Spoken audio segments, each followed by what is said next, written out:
Welcome to Uncontained, episode 14 with comedian Josh Cabaza. I'm your host, Aaron Static Render, and today on the show, well, a little disclaimer, there's a little bit of background noise. All right, quite a bit, but it fits in with the guest. Yes, Josh hosts a podcast called Daddy No, and he does it with his almost 4-year-old son, and he's kind of running around talking about a magic wand, which he calls the monkey wand, and he has a fire and ice power wand and everything too. So you'll hear him shouting and screaming and power punching one of his friends in the background as well. So you'll hear his son throughout the show. Josh talks about some of the times where he's bombed on stage and stories of building the comedy scene in San Antonio. And we get talking about politics as well and how crazy things could be if Trump ends up getting elected. Josh is a very funny and entertaining guest with a lot to say. So let's get this show started with comedian and podcast host Josh Cabaza.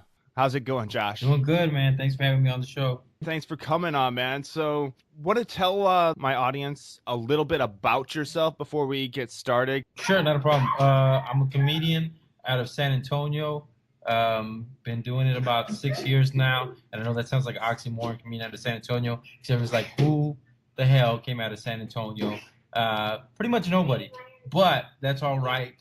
Maybe I'll be one of the first. You know, I shouldn't say nobody. A comic named Rick Gutierrez, who opens up for Fluffy, is out there who's been on Comedy Central, stuff like that. As far as what I do as a day job, I don't have one. I'm a stay-at-home father, and I just started that. I put my wife through occupational therapy, so now she's making big bucks and is dumb enough to let me live my dream. So that's Right on, man. Right on. And you want to introduce the voice in the background? It's a common voice on your show. Yeah, that's my son. He's 3, about to be 4. He doesn't have Asperger's or anything like that. He's just nuts. So he might come in and say stuff like monkey wand and ice powers, and then just yell. A lot of yelling. Monkey wand? What is a monkey wand? I've heard it on your show a couple times, but I just want to get it straight from you. All right. So apparently, I thought he was saying monkey wand the whole time, right? Apparently, my wife was trying to tell me he's saying magic wand, but now he actually says monkey wand. And he has 3 spatulas that he keeps with him: a black spatula, a red one, and a blue one. The blue one's ice powers, the red one's fire, and the black one is the monkey wand, which he carries around. And the monkey wand is to help do mental powers over you. So when I'm like, hey, it's time to take a bath, he gets the monkey wand and then starts to shake violently like he's trying to possess you. And then he's in, and I'm like, all right, I hope this is normal. I hope this is okay. Oh man, that's hilarious, dude. I bet you get a lot of material from your son. Oh yeah, that's why I had children, just for material. And your podcast is Daddy No, right? Yeah, it's got to be said like that. Daddy right? No. All right. So I heard a story that you were saying on your podcast about your son used the monkey wand on a dog. No. What happened was he used the monkey wand to help his imaginary friend who passed away from ice powers. Is what happened. Okay, I thought there was a dog barking or something that. I mean, I might have just added stuff like that, but that's his story. His story is his friend died of ice powers. The only thing that can bring him back is the monkey wand, which makes sense because he's using his mental powers through the monkey wand. So I'm like, yeah, no problem. That makes sense. All right. Yes, that makes complete monkey wand sense here. And what wand was that? No, he did a super punch. One of my best friends, Roman, is here. So he's fighting him right now. Because that's what he does. He thinks my friends are large people that he's supposed to fight. All right, right on, man, right on. So, are your kids the reason why your podcast at home is so different from your stand-up on stage? Yeah, definitely. I wanted to do something different. I wanted to get used to my comedy is completely different. It's pretty vulgar. I had a big tendency of cussing a lot, so. This is my thought process. I didn't do it because I thought, oh man, I'm going to get a bunch of people to listen to me and I want to hear my podcast. I thought of it more the aspect of, what'd be cool is that when my son's like 15, 16 years old, and I show him this, I'm like, hey, me and you used to podcast, and I have something to show him. Be like, look how nuts you were, So that's the kind of the audience is for him when he's older.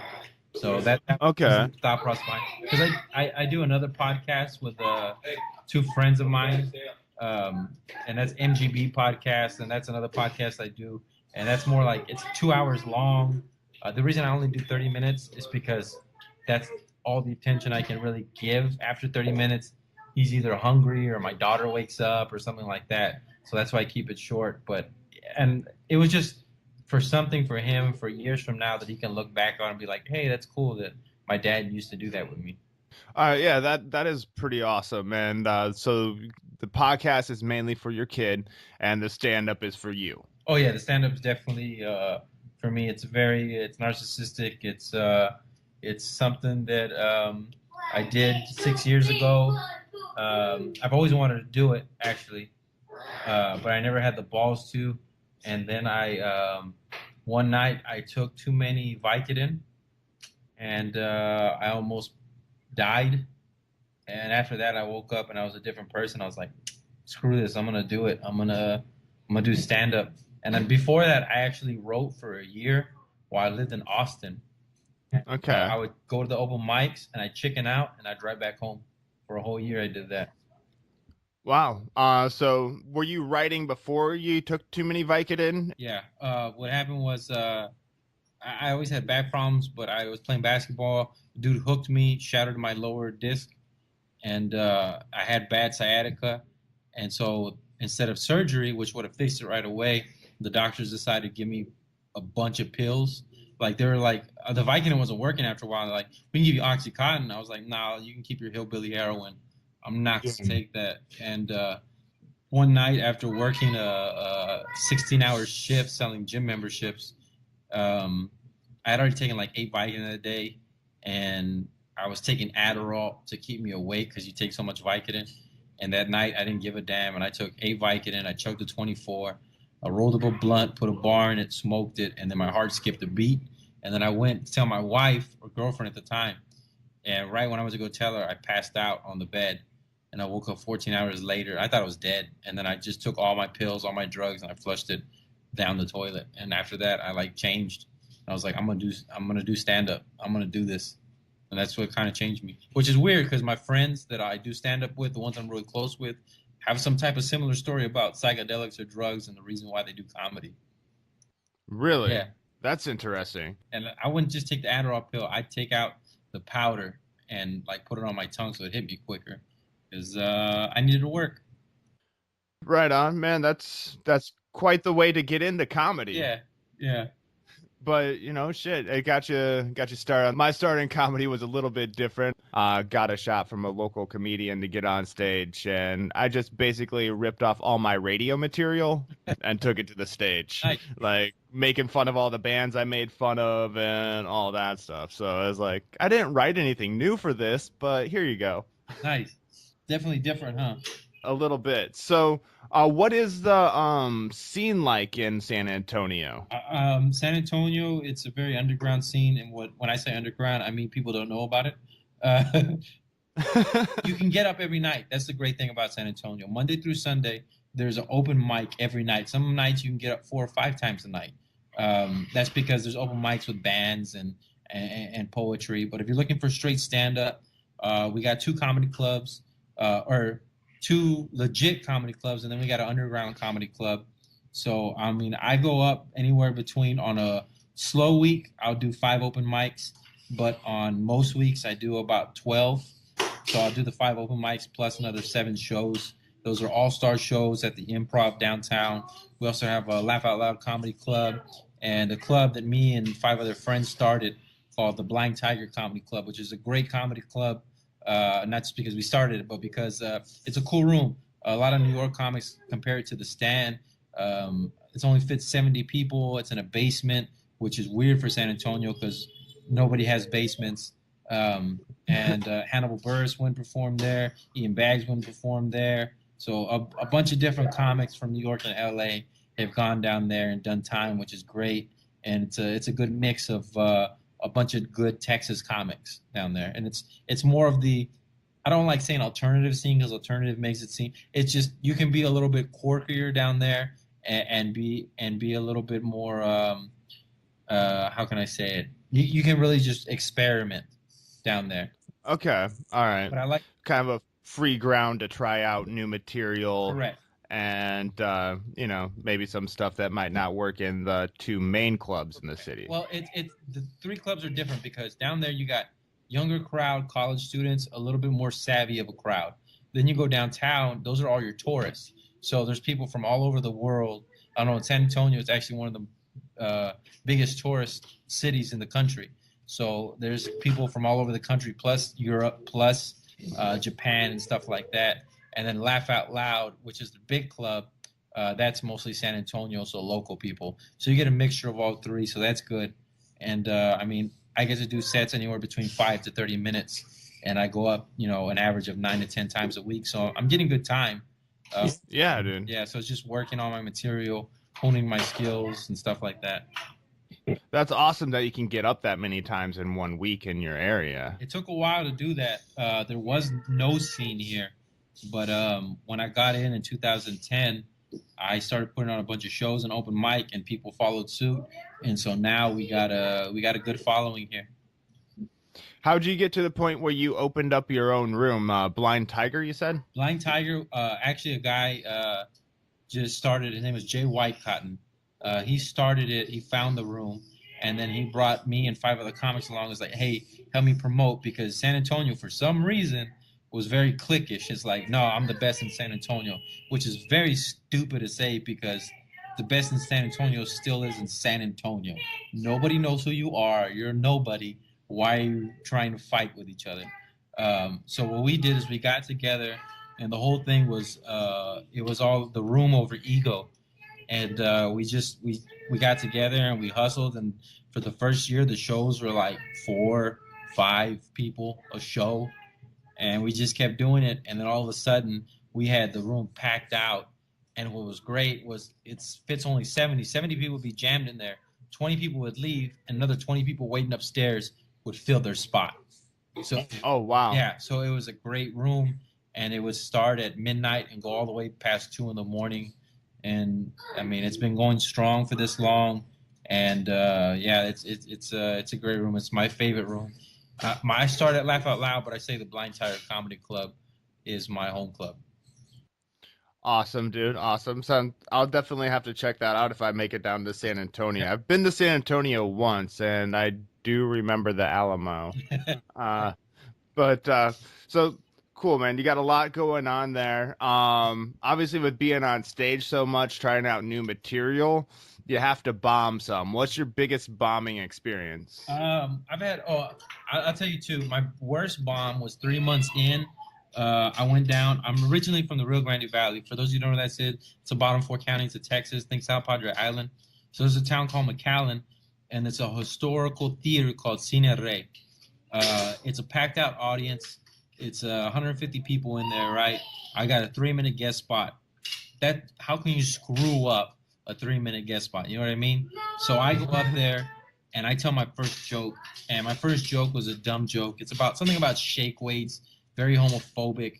Well, there's a group of lesbians, and not just regular lesbians. Like I'm talking about bull dyke lesbians. Like I will kill you. Flannel and all. Yes. And they stand up and they start cussing at me. You can cuss on here, right? That's cool. Oh yeah, dude. So they're like, "Fuck you, motherfucker! Fuck you!" I don't know how to handle that, right? So I start cussing at them back. Shut the fuck down! You shut your mouth, right? Audience gets tight. They kick them out, right? So once they leave, I start doing my set. I do my second joke. Audience is tight, no laughs. I do my third joke. Audience is still tight, no laughs. I start talking on my fourth joke. My voice starts to shake a little bit, and shake. And then my leg, I couldn't help it. My leg just started going crazy, like I got Parkinson's, shaking hard. And I sit down, and I turn red, and my whole body is shaking hard. And I turn to the MC, and I go, "Get me off the stage." And he comes up, And he gets me off the stage, and I get off, and I'm walking up. And as I'm walking up the theater, people are literally moving away from me. Like they're not even close to me. They're sitting in their seats, but it was like splitting the red seat. They just moved, and he's like tearing me a new one while he's on stage. And while I'm on there, it was weird. It was like slow motion. All I hear is oh oh, like the audience laughing. Oh My man. cousin and my best friend were there, and they both were like, "Hey, what's up, son?" They were. I thank you. They were both there. See, I told you. You just. But they were both there, and they were both like, "Dude, we need to leave now. I want to vomit. I don't know how to handle this. I want to vomit." And I was like, "No, we're gonna stand right here." And I was like right at the front bar, and people were still feeling awkward around me. And then after like 2 minutes, it's like, "All right, let's go. We can leave." So that was the worst vomit I ever had. And I thought after that, instead of being like I should quit, I thought, well, it can't get any worse than this. It has gotten worse than that. It's gotten worse than that. Yeah, it's gotten worse than that. Where the owner of a bar, they got me real drunk, and there was only two people in the audience, and I dropped the mic twice, and he yelled at me and said, "Get the fuck out of here! Get out of my establishment now!" for dropping the mic. And I was like, "Okay, okay, I'll leave. Just let me finish this joke." And then I didn't even tell a joke. I was just like, "All right, so this guy hates me. You guys suck. I didn't get paid. Suck my balls. I'm out. Bye." And I left. Did you drop the mic again? No, I should have, but I did. Fuck you all, I'm I out. thought they were gonna fight me, so I didn't drop the mic. But the last time I bombed was last week. Thank you. My wife is here. She's like, remember you told me about that? You cried about it at home. I bombed in Austin, and I talked about this on my last podcast. I've been doing a lot of bar shows. I did like Laredo on Cinco de Mayo, which is, if you know where Laredo is, it's a border. Isn't that right on the border? Yeah, on Cinco de Mayo with two white guys who went before me, and they're like, no offense, but they were like really, really white, and they were like one looked like Hitler's youth, and is talking. He's just like, "What's your favorite race?" He actually asked the audience that. Really? Is he gonna help Trump build the wall? Or no, right? I was like, no. And so I did 25 minutes, but I had to fight the audience. And so I've been experiencing a lot of these bar shows because I'm trying to make a living out of it. So they're like, hey, we'll pay you $100, $150 to do this show. And it's a horrible show. It is not a comedy crowd. They don't want to hear comedy. You're just doing a show there, right? So yeah, fighting the audience. So I go to Austin. Austin's not like that. Austin's like, we love you. We want to hear your stories and we appreciate you. And I'm not used to that. And so Austin's like the typical college town, right? Like kind of like a Berkeley or whatever, kind of where keep it strange, keep it weird. It is. They got real tight on me when I said, I was like, because it's the only major city that's growing that's actually losing a black population. The only city in America that's doing that. So they got weird when I said, you don't mean keep Austin weird, you mean keep Austin white. And they they kind of tightened up. But I mean, I laughed about it. But the last, I told a joke. I was doing okay. What happened was it was 7, 8 comedians went before me. I was the last comedian, and the crowd went from 30 to 7. Like, I guess they were just comedied out. They're like, we're done. And so there's 7 people in the audience, and I'm already like, oh man, whatever. All right, I'm used to this. So I'm doing all right. I'm doing okay. And then I tell a joke about naming my daughter after ISIS, not the terrorist, but the Egyptian goddess Isis. And I go on with the joke, right? And they just tightened up on me because people hear trigger words. I've learned this in comedy. It's trigger words. It doesn't matter what you're talking about. They're not taking the context. They're taking the trigger word. Yeah. They tightened up on me, and when they tightened up on me, I got mad, and I started to kind of attack them. And when I attacked them, they got really tight. And I bombed bad. Like, they were just like, why is he doing this to me? We love you. We want to hear you. We want to be on your side. And I didn't. I just started being an asshole. I was an asshole. And that's one thing I'm learning is with shows like that or audiences like that, you can't attack them. You just kind of got to be like, oh, you not say I'm sorry, but you can make fun of them and be sarcastic. But when you're really brash like that, they turn off. They don't know how to handle it. It's like you're literally gonna get in a fight, and And I'm like, I'm not gonna fight 7 people, but they feel that way, like, ooh, he's too aggressive. So Yeah, yeah. I can understand that completely.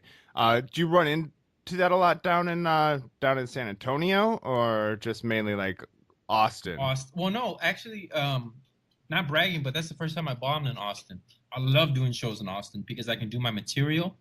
They laugh at inflections, I've noticed, because I'm in my setup and they're laughing at the setup.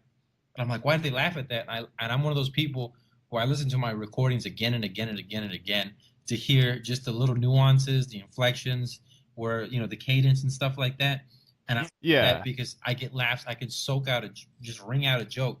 In San Antonio is different. In San Antonio, it's like, we hate you. We don't like that you're doing comedy. I hope you fucking fail. Like, that's the kind of crowds going against. The only way to get famous in San Antonio is to leave, get famous, and come back. That is the only way, because they're not supporting your ass because you're a nobody, which I like. It's like almost being in an abusive relationship where you don't really know what love is, and so you're just used to be like, oh, they just hit me because they love me.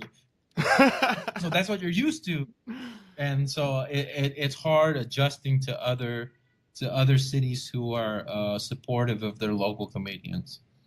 I can just picture you on the stage, like, I'll change them. There's a really good crowd in them somewhere. uh, Yeah, yeah. Back to what you were talking about that happened in Austin that one time where they were like getting on you for, you know, calling things out. It was like when I came out here, I moved out to California from Iowa. All right.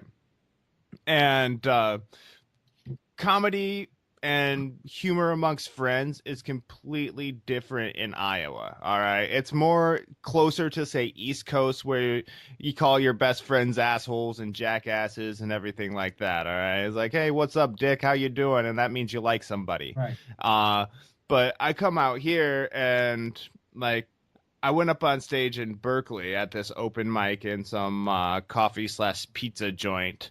And I was talking about people always asking if I have culture shock out here. I'm like, the only thing that's really giving me culture shock is seeing bum shit in the street. Uh, it's like I didn't see that back home. You saw a bum pissing in a corner every now and again, but just seeing bums shit in the street, that kind of was a little shocking. And afterwards, even though they laughed, somebody came up to me and was like, the whole part about the guy shitting in the street? It'd been a whole lot funnier if you said homeless instead of bums. Yeah. And I was like, no, dude, really? Are you serious? Then I said that was kind of retarded, and then he got mad at me for saying retarded, and I just walked away after that. I call that new school racism because you're just changing a word. It does not change the definition. So when you come out and you say it like that, you're making yourself go out of the way to not be racist, which in my eyes makes you more racist. But because I'm supposedly quote unquote Latino or Hispanic or Mexican, like people will listen to me a little bit more, which annoys me more. Like especially with the cultural appropriation. Sorry for getting on my soapbox. No, that's all right. Preach away, man. For the cultural appropriation, it's just like, well, you're not Hispanic, so there's no way you should wear a poncho. And it's just like, okay, so only Latinos should wear a poncho. Is that what you're telling me? So that means that if I wear a polo shirt and some, Banana Republic jeans, that's wrong cultural appropriation because I'm trying to be something that I'm not. I'm trying to be white or something. It makes me mad when people do that. It's like you're going out of your way to not be racist, which is making you completely racist bigot. And when you call somebody a racist bigot, they get very uncomfortable, which I'm not used to. I'm used to like Yeah. calling stuff out, and and a lot of people were not used to that. So that, in a way, it's like where I grew up, it was 98% Hispanic. So Wow. to real And to, what's it at where you're at now, it's just in still pretty comparison? Hispanic, but I went to school in San Marcos, Texas State University, which is like 85% white. And so I had my first class because the only reason I got in was because I was Hispanic. They needed more minorities. Uh, but I had to take a class telling me how hard it was because I was a minority and being told the statistics on how many don't graduate because of poor education, and it made me mad. I was like, I don't subscribe to that. I don't care if you're white, you're black, you're Hispanic, we're American, and don't give me that. Don't give me that. Like it pisses me off, and so it's weird to be considered a minority coming from a place where my whole life I've been a majority. So there's my soap. I Yeah, hope you enjoyed that, folks. I did, man. Amen, man. And for the Mexicans can only wear ponchos and sombreros Yeah. and stuff like that. I've heard somebody got in trouble for that recently. And where does the big belt buckle and the cowboy hat lie? Does it lie with the redneck, or does it lie with like the true Mexican? Well, both. It's both because Like, they're. who's being racist there? That's true. That's true. It just depends where you're from and what type of belt buckle and hat it is, because there's two Texas to live in. You can live in North Texas, which is your yeehaw and all that, and then there's the South Texas, which is more of your grito, which is the Mexicans where you hear do that, and it's two different types of Texas. So it just depends where you're from, and the belt buckles look different. The hats are pretty much the same, and the boots are a little different. I've seen the redneck. I've seen the redneck belt buckles, but how? I guess I'd never really paid attention to the difference in belt buckles. What's different about One's them? bigger, one's more stylish. Okay, all right. So is it the man that dim there one over there, See, the bigger one, and that's more southern. That's more southern redneck. I wouldn't even consider Texans as rednecks. I would consider them not even hillbillies. They're just Texan, because the Texan gonna talk real slow so you understand them. So it's God damn it, Bobby. yeah, it's more like that instead of the boomhauer like over there boomhauer. It's the real slow, which is funny because the Mexicans from Texas also talk slow compared to the Spanish that's in Mexico. So it's also different. It's just a slower drawl. Yeah. Huh, interesting. And you escaped having that draw, No, or actually, I went to college and everybody told me I had an accent, so I worked my ass off to not have an accent, but every once in a while it does come out, and I can't help it, and my wife calls it out, because she's from Houston, so she doesn't have any accent at all, and I mean, and I hate doing this, but I've done it before. I'm just like, just like I'm gonna go take a shower, and then she's like, a what? Shower. I said shower. She's like, you said shower. I was like, no, I said shower. So then I'm gonna go put on some new juice. yeah, I hate it. I hate it. It's out. But the only part that bugs me is when people are like, you have an accent, because I'll say something like taco or, something like that, or San Marcos or San Antonio. I'll say something like that. And people are like, oh, you have an accent. I'm like, no, I'm saying the word how it's pronounced. But I mean, I guess you can say I have an accent. No, yeah. Like, what's funny though, I work with somebody who is from Texas, and he doesn't really have an accent until he says certain words. Like, not even just, I'm not talking about like his Latin words, Spanish words, anything like that. I'm talking about like he says theater, like theater, but then goes right back to talking like normal. It's like, man, that's hilarious. Yeah, exactly. So, speaking of, well, all right, that just went nowhere with that transition. Let's Yeah, talk about bombing on a podcast. I did it. I Uh, was with you. thank you for rolling along with the punches. What about we talked about building the wall, like in when you were talking about the comedian that you did a show with on Cinco de Mayo. Yeah. What is your stand on the politics going on right now, this circus in the media? I'm more of a political atheist, conspiracy theorist. So I agree with nobody agrees with me pretty much. I got half my family is Republican, the other half is Democrat.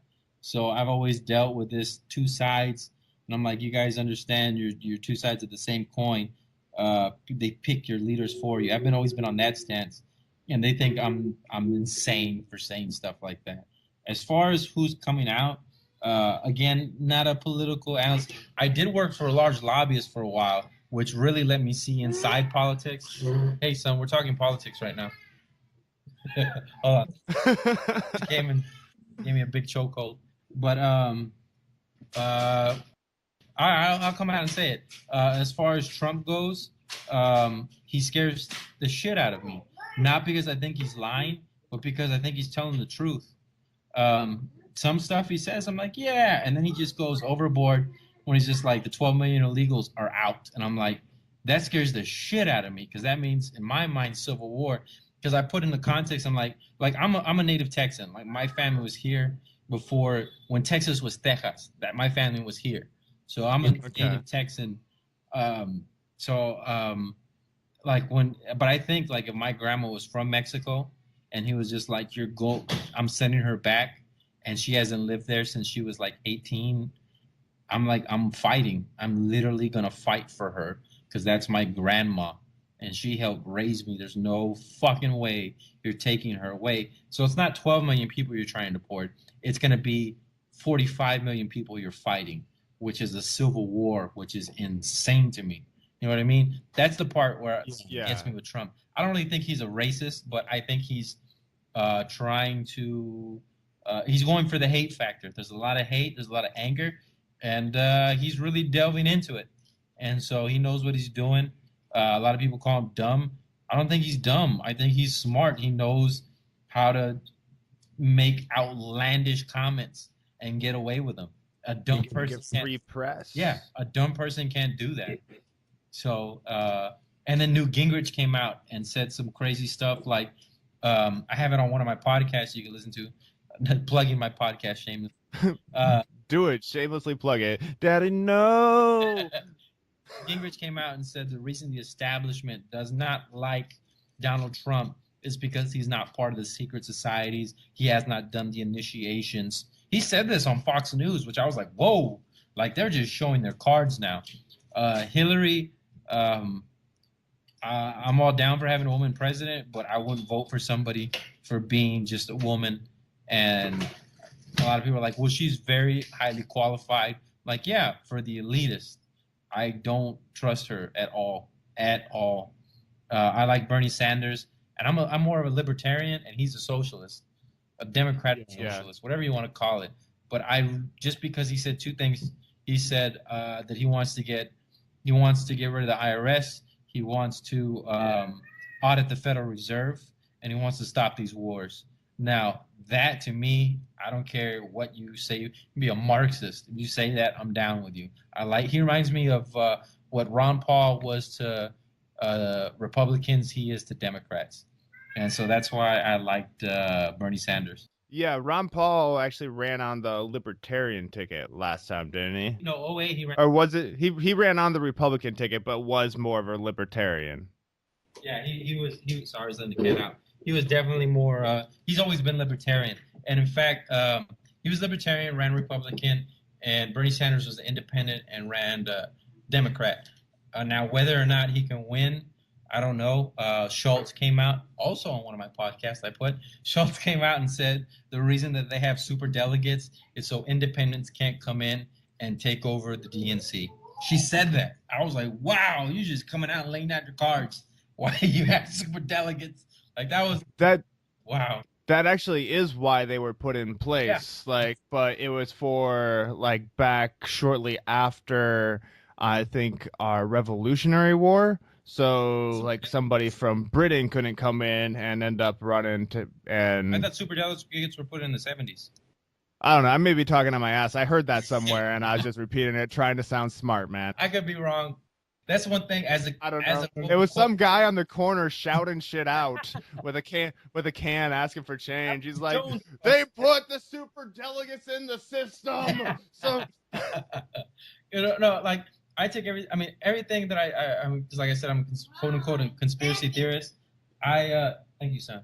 I take everything I say with a grain of salt because I'm like, I'm getting my stuff secondhand from a dude who said that. So what do I really know? I'm not part of the CIA. I'm not part of the FBI. I don't really know what's going on, but I do feel that there is definitely a globalist agenda to get things done. I mean, if I was super rich and wealthy, that's what I would do. So yeah, and Okay, what do you think on this? Here's my take on Trump and why he's so successful in getting to where he has so far. It's this over politically correctness, the new racism, as you called it. Everybody is like afraid to say anything because, um, because somebody will jump down their throat for it, and Trump is the anti that. Correct. You're going to have a subculture for everything that you have. And I think that's what you have right now. You have Hillary Clinton represents the status quo, the PC culture, and Donald Trump is the exact opposite.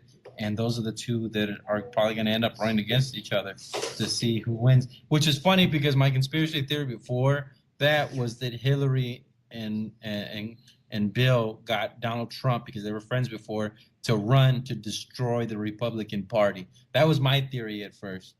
And I was like, there's no way with the shit he's saying. And now I'm thinking I was wrong.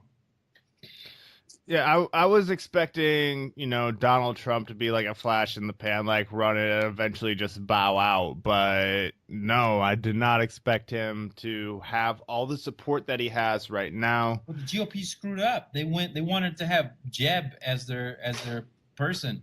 And I'm like, another Bush? You idiots. That's how disconnected they are. They thought they can get away with another Bush. And when they couldn't get Bush, they went to Rubio. And when Rubio didn't work, they were like, oh, fuck, we got to go with Ted.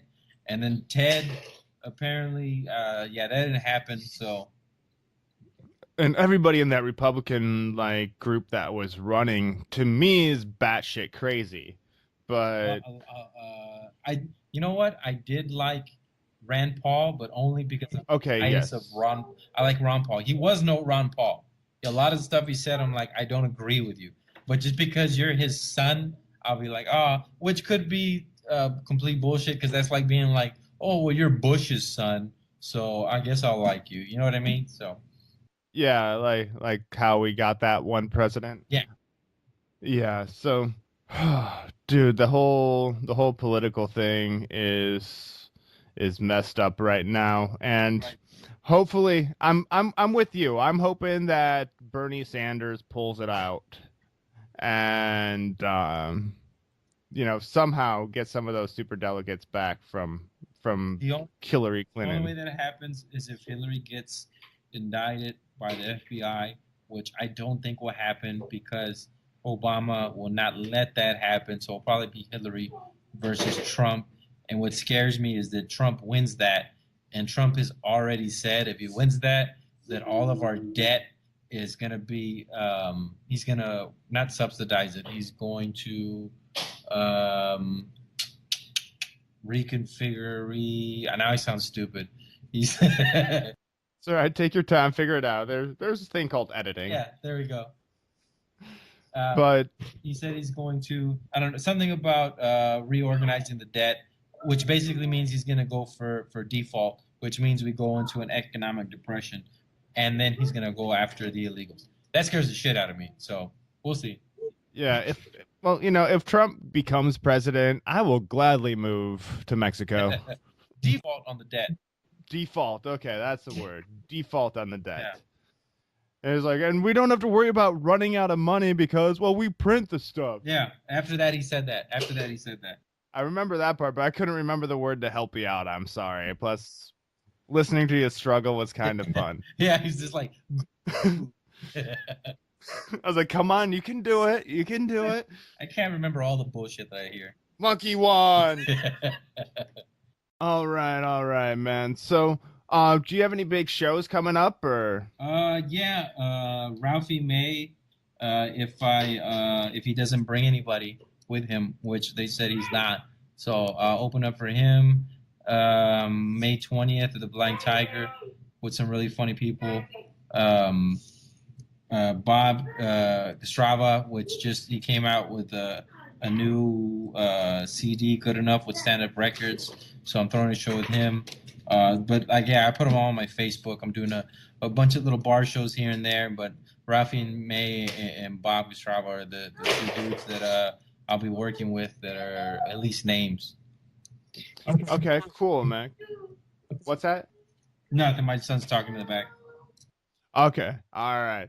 Do you have any advice for comedians that are just getting started out? Would that involve a bunch of Vicodin? My quit. Just stop. Don't do. No, I'm just playing.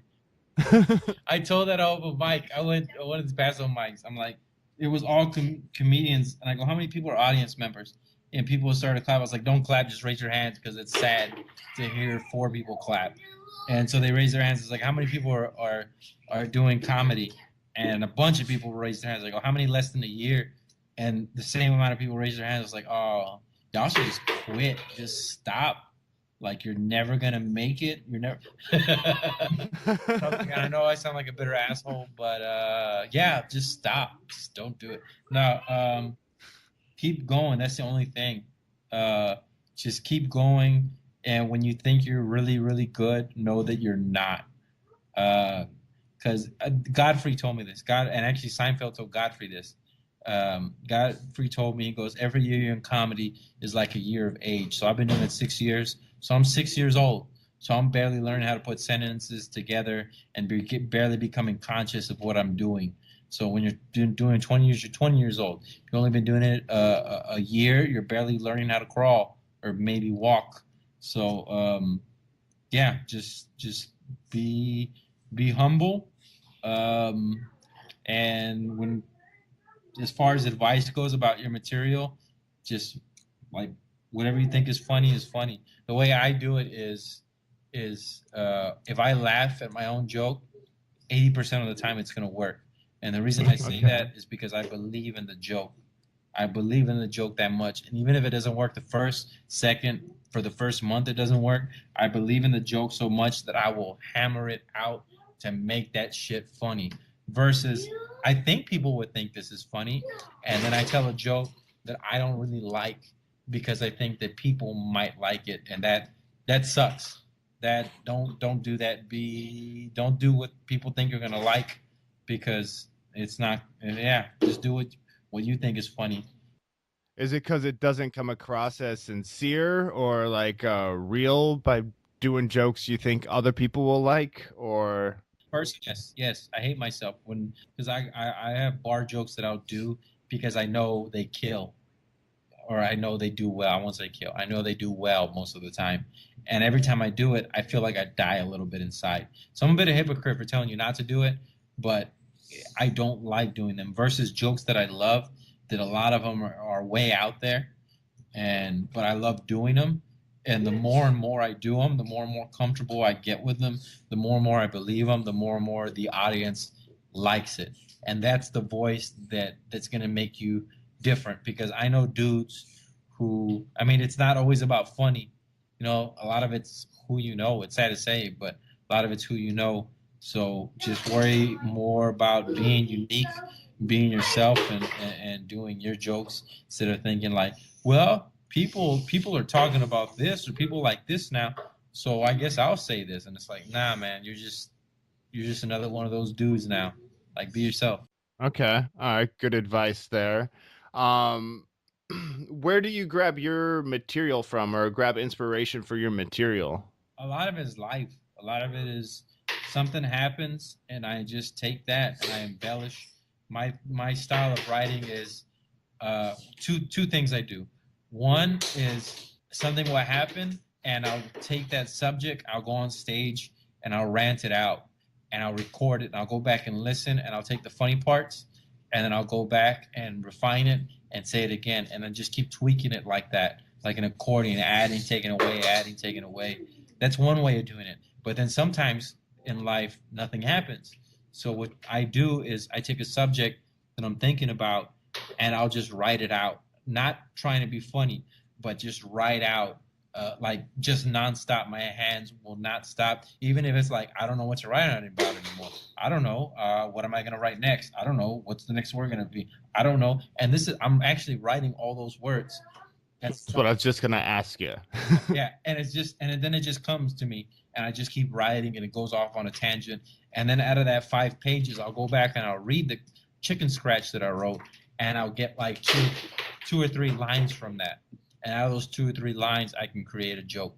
Okay, That's a very cool process. I haven't actually heard just the writing everything, that stream of thought, pretty much. Even thinking, what am I gonna write? What am I gonna write? And writing that Yeah, down. you're ranting to yourself. The whole point is don't stop until your hand completely cramps and you can't write anymore. And then you go back and you look at that, and most of the time you'll be able to pick something from those 3 to 5 pages that you wrote down, and then you take that subject and you go on stage. I mean, but that's how I work. Some people, like I had a friend who's hilarious. Dude's one. I started the same day as him. Dude's one funniest person in Texas, funniest person in South Texas, finalist, funniest person in Austin. Opened up for a bunch of people. So dude, he's headlining already. Been doing it the same time as me, and dude's amazing. And his writing process is, I'm gonna take this subject and I'm gonna pound it out for 3 4 hours by myself in my head, and then once I get the perfect phrasing of it, I'm gonna go on stage and say it. And if it works, I'm gonna keep saying it. If it doesn't, I'm gonna drop it. And so that's how he works. I can't work that way. I feel like I'm trying Okay. to memorize what I'm saying versus being more fluid. Like his it depends who you are. He's more structured. So if the comedy show is going crazy and people are talking, he's not going to do that well. But if they're quiet and listening, dude will murder. Versus me, who his is very structured, and you can see the formula versus mine, which is more fluid. Which I'm not saying one is right, one is wrong. One is definitely right for TV. His is right for TV, but mine I've noticed is more fluid. It's always changing. I never do the same 15 minutes. It's always something different. So you don't do the same 15 minutes any night? No, it's always different. And I'm not saying it's always different like I changed the joke. I'm saying it's always different like I'll go on a tangent, or I'll take a joke, 2 or 3 jokes out and put another 2 or 3 jokes in. I mean, of course, I have a core, these 5 6 jokes. Doesn't matter if I'm performing for children or performing for old people, they're going to work. So I'm going to say these jokes. But the rest, it's just whatever I feel like doing at the time and whatever I'm saying out of my mouth at the time. Okay. All right. I was like, wow, you come up with all new jokes for every set. That is fucking impressive. I was like, Would be very impressive. No, no, no. That's not what I'm saying. I'm saying like, um, of course, I'll go on different tangents, and then sometimes I'll just do a different order or different. I'll take out 2 or 3 jokes, put another 2 3 jokes in, which maybe it's hurting me, maybe it's good. I don't know, but I don't wanna be bored in my set. You know what I mean? If I feel like I'm doing, like people always told me like the 15 minutes has to be the same words, same timing, same thing every time, and I'm like, nah, I don't like that. I like what Bill Hicks says. Bill Hicks says material is what you do when you can't think of anything funny, and so I've always known that. And so when I go on stage, I have my first joke that I might want to say, but I usually go on stage and I'm like, I clear my mind, and whatever comes out of my mouth is what comes out of my mouth. So if something's happening in the moment, I'm gonna say that thing that's happening in the moment. gotcha. I actually haven't done stand up for a while. I want to get back into doing it, but one of the exercises that a comedian named Bruce J told me to do. He's actually been on the Man Show and stuff out in LA. Now he's from Iowa and back in Iowa, but he told me one day I was getting ready to go up for an open mic. He's like, give me your notes. I'm like, what? He's like, give me your notes. I'm like, why? Because I want you to go up on stage without any notes and just talk. Just talk about what comes to you. Like play with, don't do any material unless you absolutely get stuck. So I went up there, went through. It actually went really well for doing that, but it was a really cool experiment to do. Yeah, well, because comedy's turned very conversational. People don't want to feel like you're doing material. People want to feel like you're in the moment, and yeah, that definitely helps out. So once you my thing, watching Godfrey. I don't know if you ever seen him live. Not live, but I've seen some of his stand up, not in person though. Watch him live. It's a different. He's a different animal. Godfrey did not to be jock right or anything, but he did a different hour every night. Every night it was a different hour when I opened up for him. And one thing that he taught me, or two things that he taught me. One, soak the joke. Like, dude kept saying, like, kept on with the ad lib until like it was only like maybe 20 people laughing. He just kept on and on until ring that joke out. And two, I've seen Godfrey so many times that I knew his material versus his ad libbing, and his ranting. And so what I learned was it's the same pace. And when I rant or ad lib, I'm very fast. I mean, you've heard me talking on here. I just da, da, da, da, da, da. But when I'm doing my material, it's much more. So here's my pace, and here's my joke, and so people. Kind of like you're reading it more, Yeah, even though you're not. yeah. Well, I'm just trying to slow it down because everybody has told me you talk too fast. Slow it down. Like by a bunch of comedians have told me that. So I've done my material that way. But my ad libs have not changed because something pops in my mind and I'm like, say it, say it, say it. I can't hold it back. So I'm either gonna have to learn how to slow down my pace and my ad libbing or speed back up my material. But it has to be on the same pace because then people are gonna be able to tell, oh, he's in the moment right now, or oh, this is material, which it kind of hurts the performance. Do you really think it's that bad when people can tell that you're ad libbing? Like, because, like, yeah, people know, like, you have material, but, like, when they get that ad lib, they might feel like, oh, dude, we're getting some special stuff, not, you know. It's the reverse. It's not bad when they think you're ad libbing. It's bad when they know you're doing material. Unless it's, I mean, I'm a good writer. That's I think my my weakest point. I feel not being cocky, but I feel like I have a great cadence.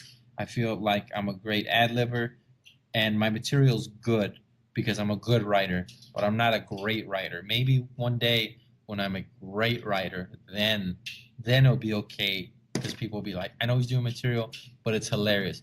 But nobody knows who the hell I am, and I'm a good writer. I'm not a great writer, so I guess I haven't gotten to that point.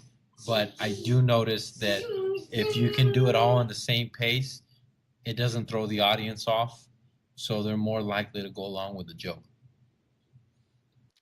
Okay, makes sense to me. Well, it's getting close to that time where we should start tying up loose ends on the show. Um, Time to ask you the question that I ask every guest that I have on the show. Sure. It goes along with the name of the show. How do you live uncontained? Meaning, how do you live against society's standards or norms, saying that you can't do something but going out and doing it anyway? And so, how do you live uncontained, Josh? I live uncontained because I'm a stay-at-home father who does stand-up all night. I threw away three sales careers. I could have been a manager, managing multiple stores for a Verizon retailer. I could have been managing an area in new car sales for a Toyota dealership. Or I could have been working as a lobbyist in politics. And it was all, that's a sales career. And those were all possibly well into the six-figure jobs. And I would have hated myself. I would have really hated myself. So I was like, screw that. I'm going to go. I'm going to be a stand up comedian in this saturated market of 2016 where they say stand up is dying. And I'm going to do it. And I'm going to take care of my kids and let my wife work. Well, she loves her job. So that's being uncontained, man. I'm doing what I want to do. All right, great, man. Yeah, you got to be happy with what you're doing. Otherwise, kill you just a little bit inside every day. Yeah. If I didn't have the podcast, I may be in that same situation. But okay, before we completely wrap things up, I want to tell people how to get a hold of you, about where they can hear your podcast, Daddy No. Sure. You can hear me on iTunes at Daddy No. Daddy No. You can hear me on iTunes. That's 5 O's exclamation mark. You can hear me on SoundCloud at Joshua Cabaza. That's CAB as in boy AZA. Funny Man Comedy Works. That's the thing I started back in 2010. Funny Man. That's one word. Comedy Works. And it's not just me. I put on comedy news, stuff about free speech. So it's a mixture of different things. So I'm on YouTube, SoundCloud, iTunes, and Facebook. All right. And I'll get the links to all that in the show notes so people can click on those and go check out your podcast and all the other things you have going on, Josh. Thanks for talking to me today via this World Wide Web. Lately, I've been having my guests sign off the show for us here on Uncontained. Basically, all I need you to do is tell them until next time, live uncontained, say your name, and throw in a little bit of your own flavor on it. This is Josh Cabaza. Live uncontained and create your own reality. I'd like to thank Josh again for coming on the show today. And after the show, I did do a little research on the super delegate situation, and Josh was really close to being right. It says 79. It was like 1980s that the super delegates came about, and definitely not the 1800s, like the bum standing on the corner yelling and screaming and shaking his can at me told me that happened. Don't trust a bum. Don't trust a bum. Yes. Or a homeless if you want to be politically correct about it. It'd mean a lot if you'd take the time to please rate, review, and share in iTunes or your favorite pod player. That'd be a huge help to me in getting the word out about the show. Thanks again for listening, and all of Josh's contact info and show links will be in the show notes, so make sure you check those out. Check out Daddy No with 5 O's and 1 exclamation point. And until next time, live uncontained.